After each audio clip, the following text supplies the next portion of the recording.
Salut à tous. Alors aujourd'hui on se retrouve pour une nouvelle vidéo. Comme vous le voyez dans le titre, on va parler des plus grands trades de l'histoire du foot. N'hésitez pas à exploser la barre de like. Let's go. Seuls les vrais amoureux d'un club de foot pourront comprendre la douleur de voir partir un de leurs joueurs chez l'ennemi juré.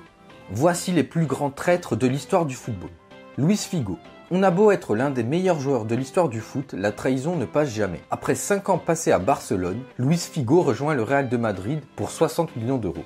Quelques mois plus tard, le Portugais remportera le Ballon d'Or. Assez pour que les socios du Barça pètent les plombs et lui balancent de multiples projectiles, dont certains pour le moins surprenants lors des Classicos. Récemment, les dirigeants catalans ont refusé la participation de Figo à un match de légende. Rancune quand tu nous tiens.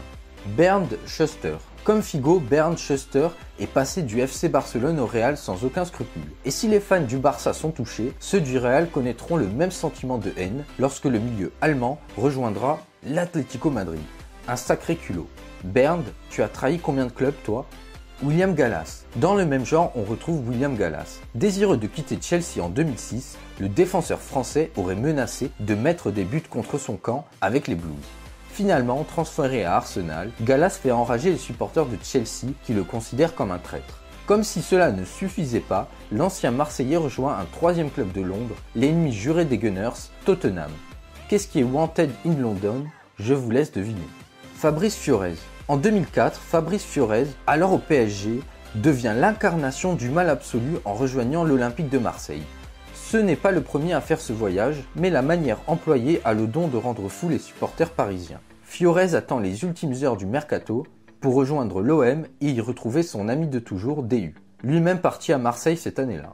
Ce départ tardif ne permettra pas à Paris de remplacer son milieu droit et son retour au Parc des Princes s'effectuera dans un chaos total.